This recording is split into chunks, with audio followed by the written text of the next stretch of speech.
மேன்மையான பொறுப்புகள் இருக்கக்கூடிய பதவியில் இருக்கக்கூடியவங்களெல்லாம் அரசியல்வாதிகளுக்கெல்லாம் ஆதரவு கொடுத்தாங்கன்னா பல ஆண்டுகளாக நம்ம சேகரித்து வைத்த மதிப்பு மரியாதை ஒரே நாளில் போய்விடும். போய் விட்டது சிலருக்கு. இதெல்லாம் கருத்தில் கொண்டு மேன்மையான பதவியில் இருப்பவர்கள் ஒரே மாதிரி செயல்படுங்க.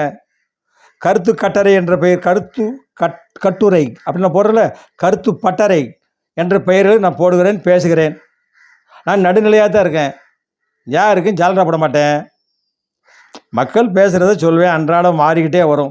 இவங்க அப்படி பேசினா சொல்வேன், அவங்க அப்படி பேசினா சொல்வேன். ஒரு பக்கம் இந்த பக்கம் சொல்கிறாங்க, இந்த பக்கம் மறுபக்கம் அப்படி சொல்கிறாங்க. யார் வெற்றி பெறுவாங்கன்னு சொல்ல மாட்டேன். மக்கள் விரலில் தான் இருக்குது. அந்த மாதிரி மேன்மையான பொறுப்பில் இருக்கிறவங்களாம் அரசியல்வாதிகளுக்கு ஜால்ரா போடாதீங்க.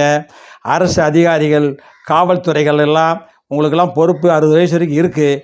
அரசியல்வாதிகளுக்கு 5 வருஷம்தான், 5 வருஷம்தான் முடிய போகுது. அதனால் நீங்கள் யாருக்கும் ஜால்ரா போடாதீங்க. பதவி மாறும் பொழுது, ஆட்சி மாறும் பொழுது உங்களுடைய நிலைமைகளும் மாறிவிடும் என்று அவர்களே சொல்கிறாங்க, கட்சிக்காரங்க. நான் சொல்லலை.